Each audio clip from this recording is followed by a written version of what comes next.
Wajah-wajah misi ini adalah ekspresi sinergitas antara Lembaga Alkitab Indonesia dengan mitra gereja-gereja interdenominasi dan interkonfesi. Lembaga Alkitab Indonesia yang lahir 9 Februari 1954 membawa mandat dari gereja-gereja yang berhubungan dengan Alkitab atau Kitab Suci. Visi Lembaga Alkitab Indonesia, firman Allah menjangkau semua generasi, mau tidak mau, dan suatu keniscayaan harus bersama-sama dengan para mitra. Mitra-mitra Lembaga Alkitab Indonesia antara lain adalah gereja-gereja, lembaga-lembaga Kristen, individu-individu yang punya hati untuk bermisi bersama, lembaga-lembaga usaha, pemerintah daerah dan pemerintah pusat, juga persekutuan internasional. Bersama-sama harus berarak-arakan untuk menghadirkan firman Allah sampai ke ujung bumi. Buku ini sangat mendalam kajiannya dan juga ditampilkan dengan cara yang sangat menarik oleh karena ada ilustrasi-ilustrasi yang sangat-sangat berguna. Dengan membaca buku ini, maka kita bisa belajar tokoh-tokoh Alkitab, tokoh-tokoh Kitab Suci yang mengekspresikan pentingnya misi untuk damai sejahtera dunia. Kiranya buku ini juga akan mendorong kita bersama untuk sungguh-sungguh menghidupi karya kita di dalam rangka bermisi, menghadirkan firman Allah sampai ke ujung bumi. Lembaga Alkitab Indonesia bekerjasama dengan 5 komunitas Katolik di Indonesia menyelenggarakan kegiatan yang dinamakan Bible on the Road. Melalui kegiatan ini kita akan membedah buku Wajah-Wajah Misi untuk menemukan makna dan panggilan misi Allah dalam kehidupan kita. Oleh karena itu, saya mengajak dengan penuh semangat seluruh kaum muda untuk menjadi bagian dari misi Allah dimanapun berada. Terus tingkatkan terobosan dan karya kreatif kaum muda untuk menghadirkan misi Allah sampai kapanpun. Tuhan Yesus memberkati. Salam Alkitab untuk semua.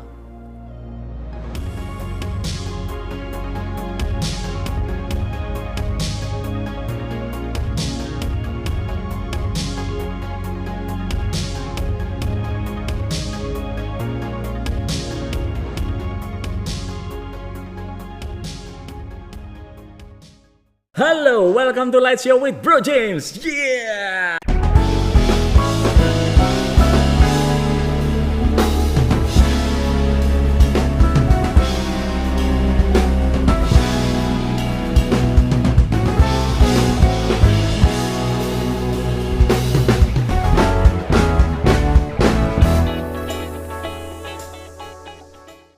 Bagaimana kabar kalian Lighters? Semoga kalian tetap sehat dan tetap semangat ya. Oke, Light Show kali ini sangat-sangat spesial banget nih Lighters, karena kita akan merayakan ulang tahun Light Show yang pertama. Dan Light Show kali ini adalah kolaborasi dengan Lembaga Alkitab Indonesia dalam campaign Bible on the Road. Bible on the Road itu apa sih bro? Ini adalah gerakan kampanye yang diprakarsai LAI bersama 5 komunitas di Jakarta dan salah satunya adalah LOJF. Untuk apa? Untuk mengajak kita semua menjadi Alkitab nyata yang terbuka dan bisa dibaca banyak orang. Artinya ya melalui partisipasi kita banyak orang yang bisa mengalami kasih dan kebaikan Tuhan yang real lewat Alkitab, yang bisa dibagikan, yang telah dibagikan secara gratis oleh LAI kepada saudara-saudara kita di pelosok tanah air. Nah, Lighters, mungkin kalian pernah lihat ya promosi di IG tentang buku atau tentang bedah buku Wajah-Wajah Misi sebelumnya yang membahas tokoh Ruth, Musa, Maria, dan Paulus. Nah, hari ini adalah final episode nih dari rangkaian Bible on the Road itu, di mana kita akan membahas salah satu tokoh yang inspiratif. Siapa tokohnya? Kita akan bahas bersama narasumber kita. So, mari kita sambut narasumber kita kali ini adalah Brother David dan Sis Yolanda. Shalom Om. Sorry ya bro, mungkin kamu baru pertama kali ini terlibat di acara ini, jadi nggak masalah. Di sini aturannya adalah tidak boleh panggil Om, apalagi Opa, gitu ya, Kakak, Bang, Mas, Ko, nggak boleh. Terus Bro James. Gitu. Bisa diulang? Ya udah, kalau disuruh bohong nggak apa-apa. Bro James. Ini gimana ya?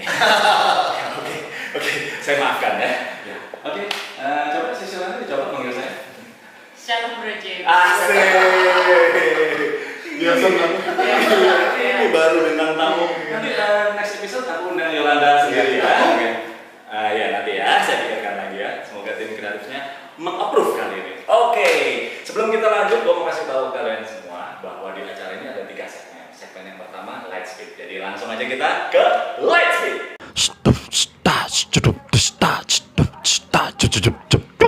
Oke, sekarang kita masuk ke segmen yang pertama yaitu light speed. Nah, di light speed ini gua akan kasih pertanyaan dan kalian harus menjawab dengan cepat. Namanya aja light. Belum ya. Sabar ya, Nak. Kamu antusias sekali ya, pengen jawab ya. Iya, kamu pasti selalu pengen tenang ya kamu ya. Iya, enggak apa-apa, aku juga.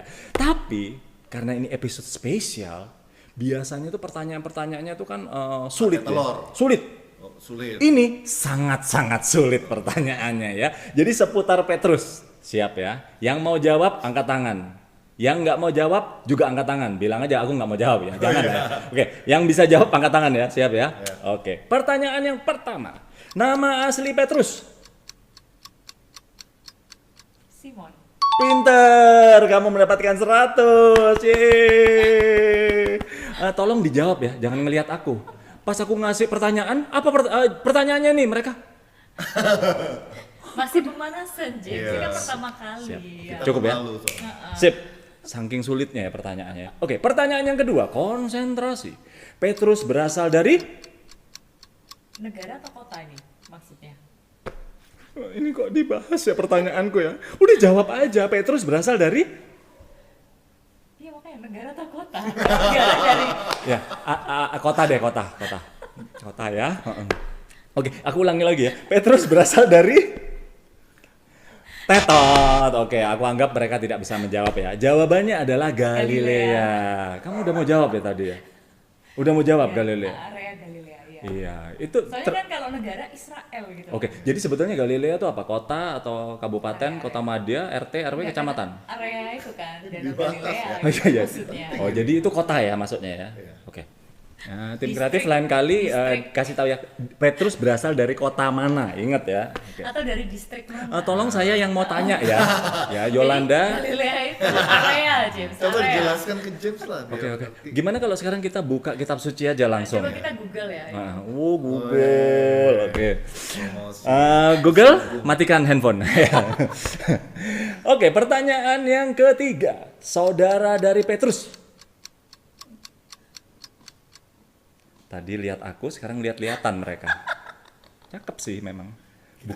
Bukannya jawab, malah lihat-lihatan. Kita nggak di briefing ya sebelum ini. Ini kan ketahuan gitu. Oke, durasi, tolong. Ini aku tahu. James. Ya, silakan. Andreas. Yeay. Karena dia yang membawa Petrus kan yang ngasih tahu tentang Yesus. Luar biasa. Kelihatan ya. Kelihatan ya. Oke, kelihatan. Oke, pertanyaan berikutnya, konsentrasi, sudah mulai panas nih kayaknya ya, lighters ya. Petrus disalib terbalik pada masa kepemimpinan, Nero. Wah, luar biasa. Luar biasa loh. Gila. Oke, kayaknya aku kasih, ini nggak ada di skrip, tapi aku mau tanya lebih. Nero nama panjangnya siapa? Enggak ada ya, oke. Atau nama baptisnya Nero, enggak ya, oke. Dia nggak percaya. Herodes. Dia nggak percaya Kristus jadi nggak dibaptis. Oh iya, luar biasa loh ya. Gila, memang beda ya, yang baca sama nggak baca gitu. Iya. Jawabannya Herodes belum ya? Iya. Hampir benar ya, Bro. Oke. Siap, ini adalah pertanyaan terakhir. Come on David, tunjukkan kalau engkau juga membaca selama ini ya. Oke, tolong.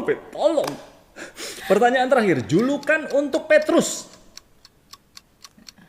Kefas. Salah, Fit.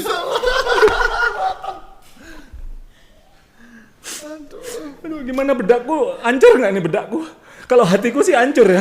Bedak gimana? Nggak apa-apa kan ya? Oke, nggak apa-apa, Fit. I feel you. Yol, please bantu David. Kamu istri, kamu harus sebagai penolong suami. Tolong jawab, Yolanda. Please, julukan. Iya, betul. Aku duluan. Ya udah, akhirnya David menyelamatkan akhirnya David menyelamatkan wajah keluarga kalian. Akhirnya David bisa menjawab, luar biasa. Aduh. Capek ya? Ya capek, aku yang nanya juga capek. Oke Lighters, itu tadi segmen yang pertama Light Speed. Kita akan masuk ke segmen yang kedua yaitu Light Talk.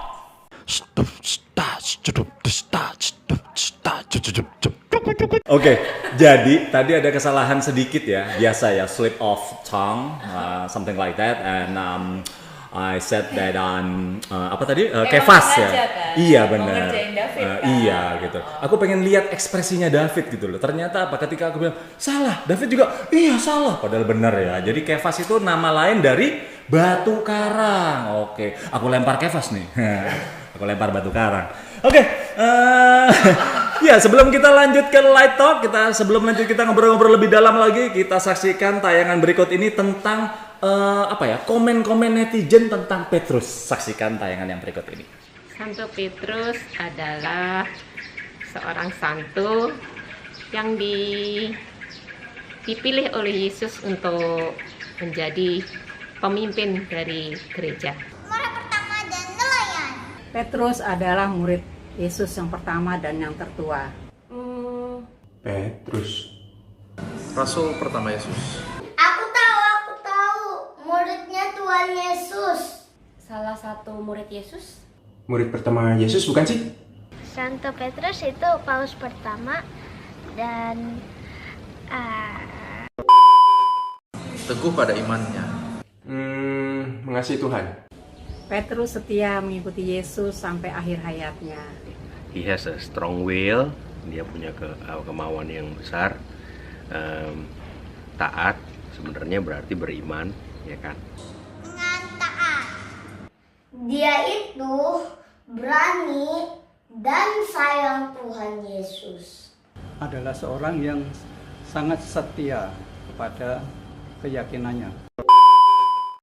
Ya, kita meniru Santo Petrus dengan sikapnya yang yakin akan Yesus Kristus sebagai seorang juru selamat. Bangkit lagi dari keterpurukan dan mau mengakui dosa dan kembali kepada Tuhan. Petrus selama menjadi rasul Tuhan juga harus belajar mendengarkan Tuhan. Aiko juga harus belajar dengerin orang tua, soalnya kadang enggak. Mencoba untuk selalu taat pada perintah Tuhan. Dan tetap menjadi pengikut Yesus yang setia. Nah, sekarang kita akan langsung review buku Wajah-Wajah Misi ini. Tentunya lebih detailnya lagi tentang Petrus ya. Jadi kita akan buka halaman tentang Petrus. Halaman tentang Petrus ada di halaman 37 sampai 39. Oke, ini ya. Iya, sip. Kelihatan. Iya, kelihatan. Seperti yang tadi saya katakan, tulisannya besar-besar. Saya suka sekali buku ini. Jadi, gua akan membaca bagian-bagian dari buku ini, guys, ya. Yang sekiranya menarik untuk kita baca, dan gue akan minta komen dari tamu kita yang tercinta ini. Oke, siap ya? Wah, tetap ada pertanyaan nih. Di halaman 38, ya, di halaman 38 ini judulnya Transformasi si Penjala Ikan. Ya.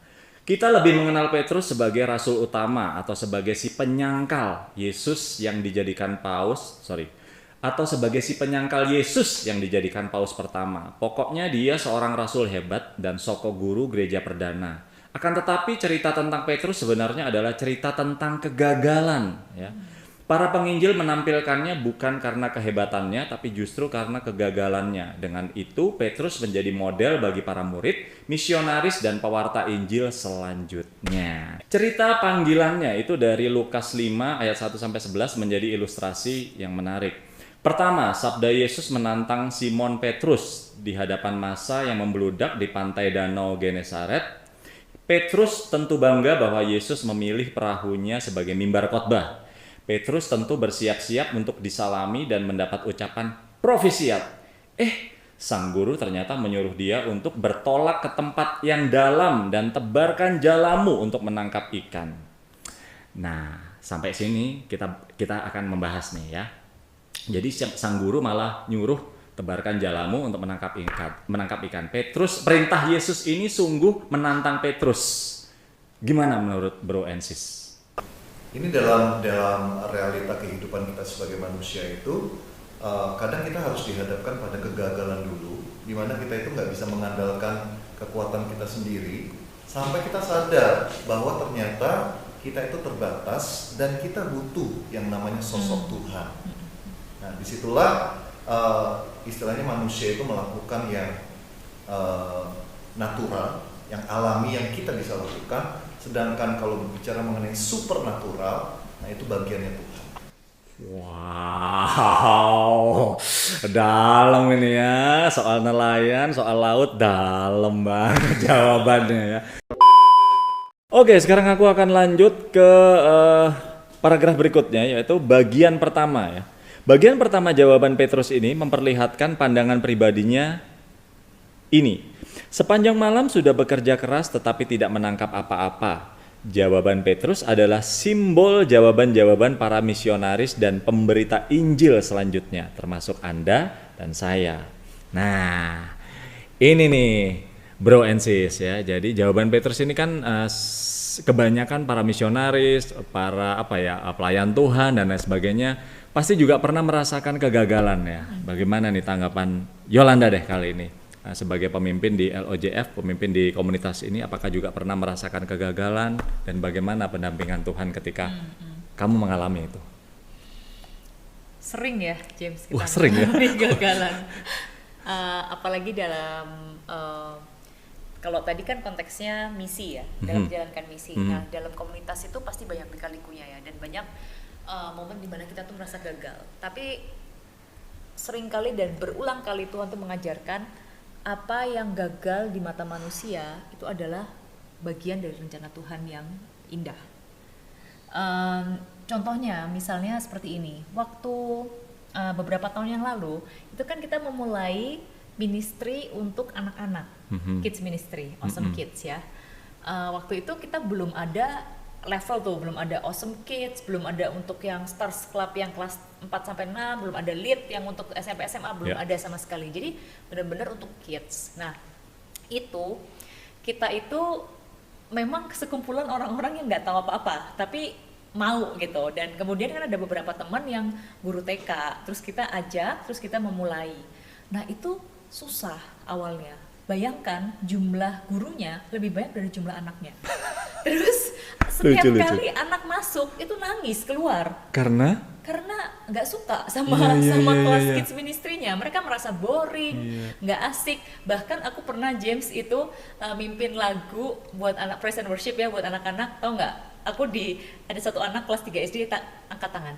Miss, it's so boring. Wow. Langsung di depan mata. Wow. Terus ada salah satu teman kita, guru sekolah minggu tuh, dia tuh sedih banget. Dia tuh sampai kayak merasa gagal dalam pelayanan karena dia tuh ke WC cuci tangan kan setelah selesai kita persekutuan doa, feast ya, persekutuan doa kita. And then yang terjadi adalah ada mama-mama yang lagi ngerumpi di kamar mandi. Jadi mama-mama nih bilang, ya lumayan lah ya ada penitipan anak di sini, walaupun ya nggak terlalu seru sih, anak gue sebenarnya ya nggak mau tapi gue paksa. Dia itu langsung merasa kayak, aduh pelayananku ini sia-sia.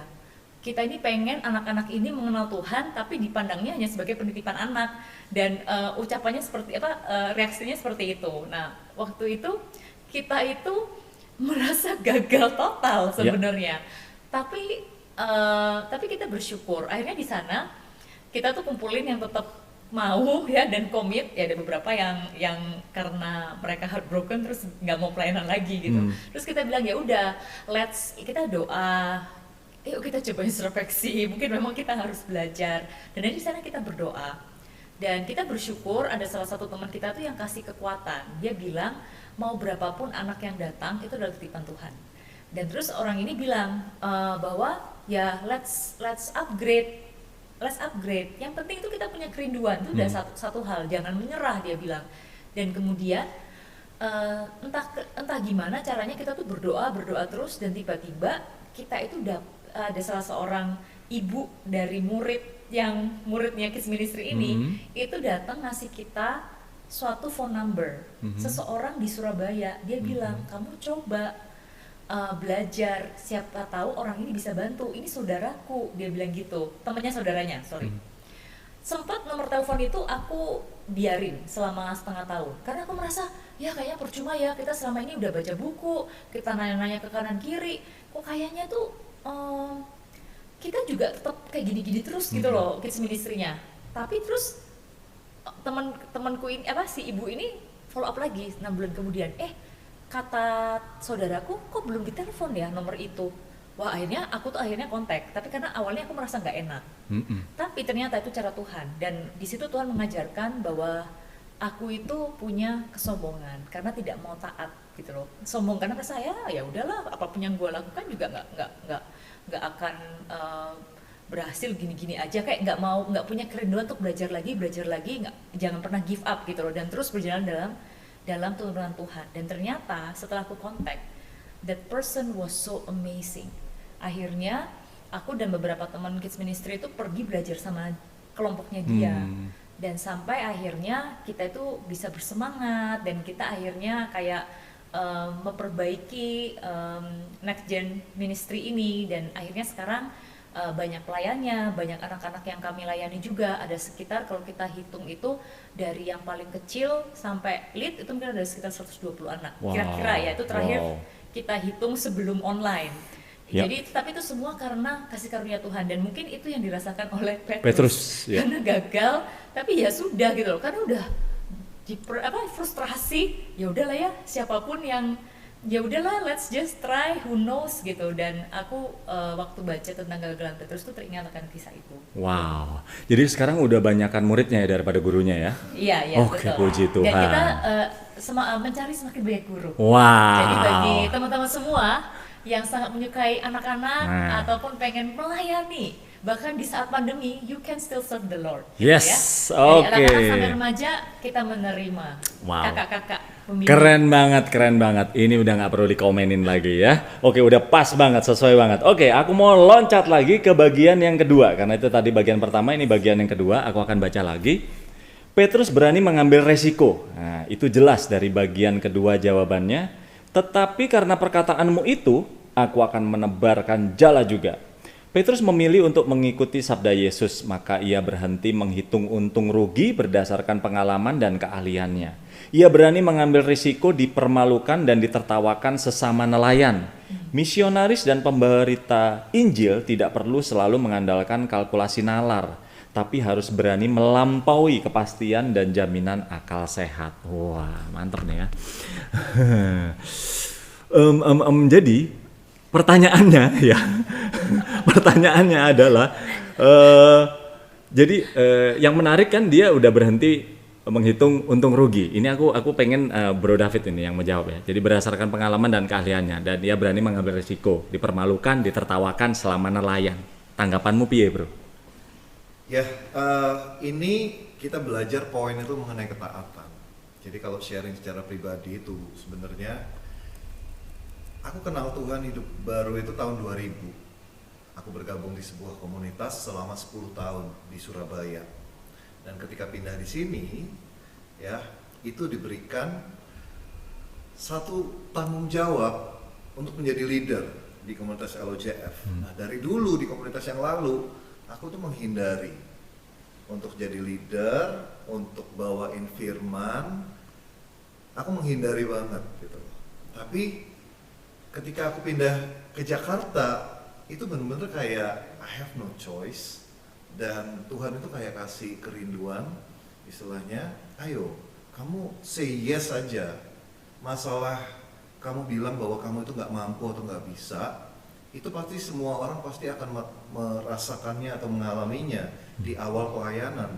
Tapi Tuhan itu kalau sekali kasih tanggung jawab, Dia itu nggak cuma kasih tanggung jawab dan kita kerja sendiri, tapi Tuhan itu pasti akan melengkapi. Karena apa? Karena kita bekerja itu, kita melakukan tugas itu bukan untuk kepentingan kita, tapi justru untuk menjadi penjala manusia seperti yang Petrus diberikan tanggung jawab gitu. Jadi poin mengenai ketaatan, meskipun dia ada resiko nih dicemooh oleh nelayan-nelayan lain. Kamu kok menjala ikan kok pada waktu siang hari? Emang kamu sudah pengalaman berapa lama sebagai nelayan kok nggak tahu hal itu? Tapi dia tetap melakukan karena ya udah, dia percaya aja sama Tuhan. Demikian juga dengan kita. Oke, luar biasa ya. Jadi mungkin saat itu lu kalau mengkalkulasi atau dipikir pakai otak kayaknya mana mungkin ya. Ya sebenarnya aku merasa aku belum selayak itu, nggak semampu itu. Ya memang sampai sekarang pun masih perlu belajar, masih perlu terus improve myself ya. Tapi ya Tuhan pakai aja, yang penting kita mau. Yes, yang penting kita mau. Mantap tuh. Semua akan bisa melampaui kalkulasi nalar. Wush, luar biasa. Melampaui kepastian dan jaminan akal sehat. Oke, aku akan loncat ke poin menarik yang lainnya, yaitu bagian yang ketiga. Nah, ini ya, aku bacain lagi ya. Ketiga, pengalaman kemahakuasaan Tuhan langsung menyadarkan Petrus akan siapa dirinya. Tuhan, pergilah dari hadapanku karena aku ini orang berdosa. Nah, gimana yo tanggapanmu yo mengenai hal ini yo? Ketika Petrus mengatakan, Tuhan pergilah dari hadapanku karena aku ini orang berdosa. Ya, apa ya, menurut aku yang Petrus katakan itu is very human ya, normal. Kayak seringkali banyak dari kita juga merasa seperti itu kan. Ya, merasa nggak layak, merasa berdosa. Ya, merasa berdosa. We feel like kayak aduh hidup gue ini penuh kegagalan. Atau mungkin kita kadang merasa gue udah berdosa atau bersalah sama Tuhan, sehingga kita merasa kayak nggak layak to meet Him gitu, nggak layak untuk bisa mempunyai hubungan dengan Tuhan yang baik gitu. So menurut aku wajar sikap Petrus, bahkan aku dan banyak orang mungkin juga sering merasakan seperti ini gitu. Tapi kita belajar ya bahwa Tuhan itu selalu mengundang kita no matter what. Kayak Tuhan selalu membuka hati, tangannya buat kita to accept us as His son or daughter of God gitu. Jadi sebetulnya masih nyambung sama poin yang tadi ya, seperti yang David juga katakan, yang penting kita mau, jadi nggak usah mikirin kita layak apa enggak, yang penting kita mau, kita taat, Tuhan pasti akan melengkapi, Tuhan akan memperlengkapi kita sehingga kita bisa melakukan misi yang sudah Dia tetapkan untuk kita ya. Ya karena sebenarnya ya pokoknya taat, jalan aja, karena dari setiap dari kita tuh pasti ada, maksudnya pasti ada kegagalan dalam hidup kita, pasti ada dosa di dalam diri kita. Just say yes, dan Tuhan akan memampukan dan memberkati. Oke, jadi Petrus di sini apa ya, merasa kayak kecil gitu ya, terbatas, kemampuannya juga terbatas, kayaknya nggak mungkin bisa melanjutkan misi ini, tapi sudah dijawab oleh bro and sis kita. Nggak usah dipikirin guys, nggak usah dipikirin lighters ya, say yes aja, Tuhan pasti akan mampukan kita. Lanjut ke poin yang berikutnya ya. Ada poin menarik lagi. Pada titik itulah Tuhan membuat kejutan lagi. Petrus yang sudah tahu diri itu justru diberi peneguhan, jangan takut dan kepercayaan. Mulai sekarang engkau akan menjala manusia. Wah, ini kayaknya Bro David nih cocok nih jawab nih. Tanggapannya gimana nih Bro? Ya, karena Yesus adalah Tuhan.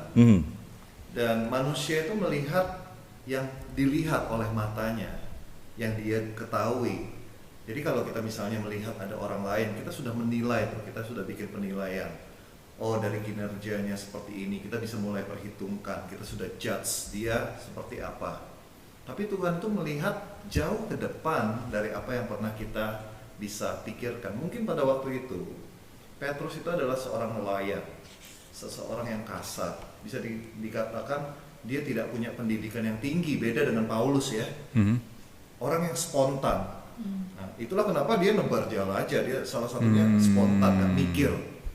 Tapi Tuhan lebih melihat potensi kita daripada kelemahan kita. Tuhan melihat kemungkinan kita untuk menjadi sesuatu yang luar biasa, tentu saja dengan ada penyertaan Tuhan. Jadi bagi kita sesungguhnya refleksinya adalah mungkin kita merasa kita nggak mampu, kita masih lemah, kita masih banyak dosa. Tapi kalau Tuhan mau pakai, berarti memang Tuhan melihat ada potensi yang baik gitu loh dalam kehidupan kita. Jadi makanya just say yes, Tuhan akan lipat gandakan apa yang kita lihat ini mungkin terbatas. Oke. Ya, jadi Oh, when the Yolanda mau nambahin. when the world reminds you of your reality, Mhm. God will remind you of your possibility. Wih, cakep itu ya. Nanti akan ada subtitlenya ya, karena saya tidak akan pernah bisa mengulangnya, saudara-saudara ya. Oke, sekarang itu tadi bedah bukunya udah dulu ya. Itu kita hampir mengungkap semua. Jangan semua ya. Iya, hampir. Nanti nggak seru. Betul. Baca sendiri lebih seru. Nah, jauh lebih seru. jadi Lighters kita tadi hampir membahas semuanya, tapi kalau pengen tahu lebih lengkapnya lagi, ya baca. Tapi jangan cuma baca, beli dulu baru dibaca. Ya, oke. Nah, sekarang berhubungan sama ulang tahun Light Show nih, brother and sister, ya kan. Light Show ini kan merupakan salah satu program milik LOJF ya, yang sudah setahun nih, akhirnya setahun juga. Hampir 50 tahun ya ini ya? Itu saya yang hampir 50 ya. Oh, Light Show-nya baru setahun. Iya, presenter apa? Hostnya yang hampir 50 tahun. Puas Siap, ya. Bro ya. Oke. Bro. Ini pertanyaan tentang ulang tahun Light Show nih. Gimana menurut kalian? Ini tolong jawab jujur ya. Gimana menurut kalian? Bagaimana acara ini? Apakah perlu dilanjutkan atau enggak? Apakah sesuai dengan misi? Apakah tidak? Atau ini? Aku pengen review jujur. Enggak. Ini beda ini. Iya, ini beda Light Show. Beda Light Show, guys. Sekarang ini twist ya. Ternyata ini beda Light Show. Iya, sebetulnya ujungnya tuh ini ya gitu ya. Gimana?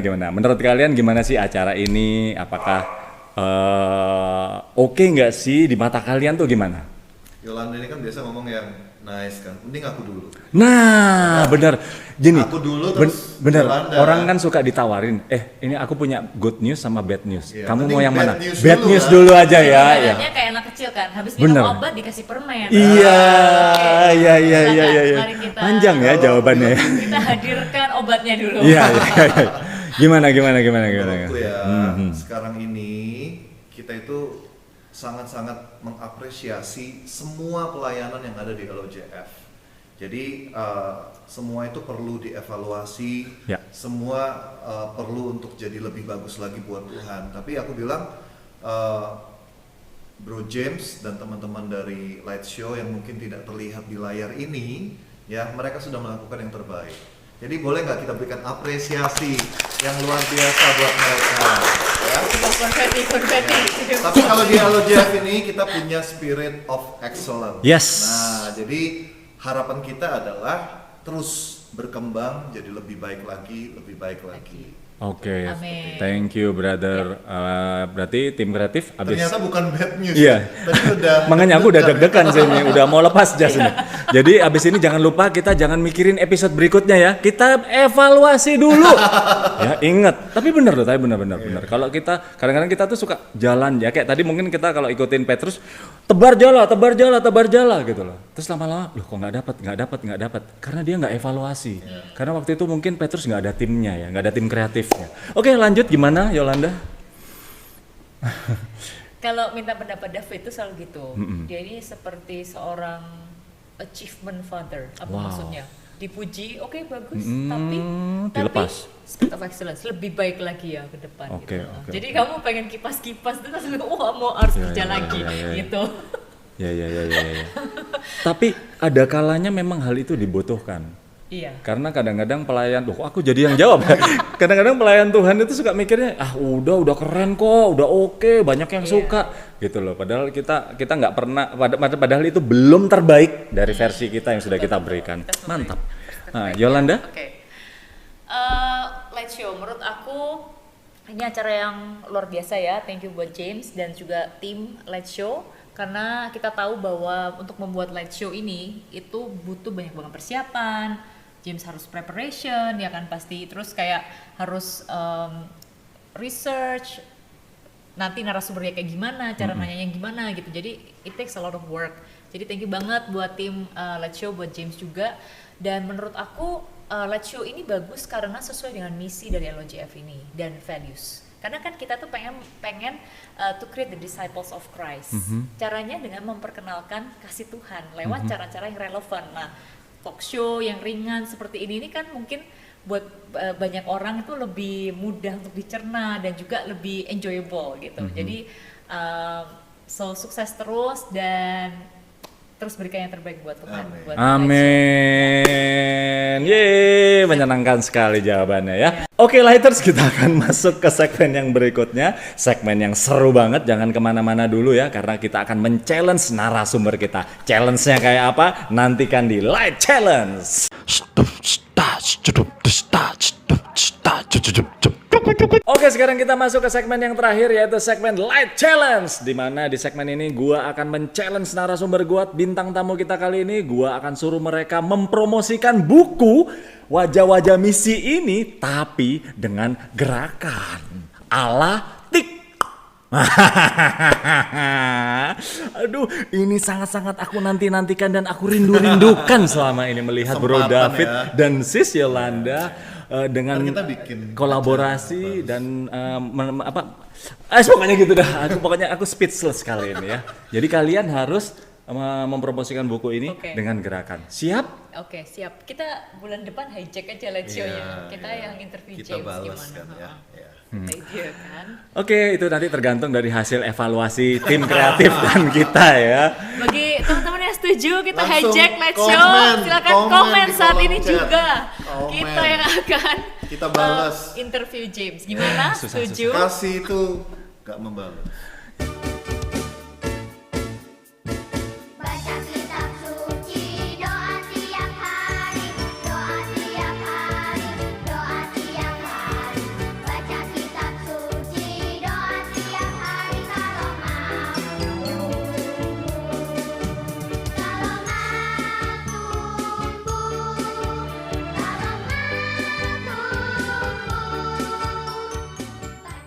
Oke, kita udah melihat Bro David dan Sis Yolanda yang memperagakan atau mempromosikan buku dengan gerakan ya. Itu kira-kira message-nya adalah, are you ready for action? Kamu siap membeli buku-buku ini? Nah, kira-kira seperti itu ya. Dan memang dengan membeli buku ini teman-teman Lighters, kita mensupport LAI membagikan kabar gembira ke saudara kita di pelosok Indonesia dan sekaligus menambah pengetahuan kita tentang tokoh-tokoh misioner dalam Alkitab. Dan ini nih buat kalian para budak giveaway ya, pasti sudah menanti-nantikan hal ini. Kita akan bagi-bagikan hadiah. Kita punya, kata panitia sih ya, itu ada 3 paket seperti ini akan kita bagi-bagikan secara gratis kepada kalian semua. Caranya, tulis di kolom komen ya ucapan ulang tahun buat Light Show. Dan pemenangnya adalah kalian yang terkreatif yang akan dipilih oleh tim kreatif kita. Caranya banyak, bisa lewat puisi, bisa lewat puisi, tulisan menarik, nyanyian, syair, novel, jangan deh kepanjangan ya, nanti kolom komennya nggak cukup. Dan tim kreatif nggak boleh ikutan ya. Kalau tim kreatif beli aja langsung. Kalian Lighters yang harus ikutan ini. Siap ya? Siap. Oke, Lighters, itu tadi episode kita kali ini sangat-sangat spesial sekali. Dan semoga dari narasumber kita dan dari bedah buku kita bisa mendapatkan inspirasi bahwa kita sudah mendapatkan misi yang sudah ditetapkan Tuhan dalam setiap kehidupan kita. Dan seperti biasa ada satu pesan dari Bro James. Misi itu harus dijalani, jangan dilewati. Karena kalau dilewati nanti jadinya misi gitu ya. Oke Lighters, itu tadi episode kita kali ini. Kita ketemu lagi di episode yang akan datang. Always be the light and God bless you.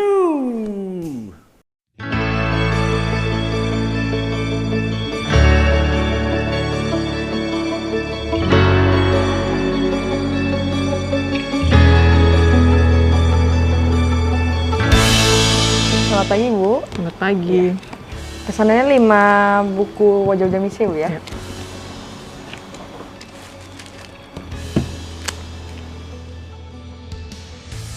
Ini untuk pesanannya Bu ya. Iya. Tentunya terima kasih Bu. Terima Tuhan kasih. berkati. Sahabat Alkitab, bermisi adalah panggilan kita bersama. Dengan membeli buku Wajah-Wajah Misi, kita telah turut mendukung kegiatan misi dan pelayanan Lembaga Alkitab Indonesia untuk menyebarkan kabar baik bagi umat Kristen yang ada di pelosok tanah air. Mari dukung pelayanan ini dengan membeli buku Wajah-Wajah Misi. Tuhan memberkati. Dapatkan buku Wajah-Wajah Misi di Bible House Lembaga Alkitab Indonesia, Jalan Salemba Raya, nomor 12, Jakarta Pusat, atau mengunjungi website www.alkitab.or.id. Info lebih lanjut dapat menghubungi 0811 995 2890.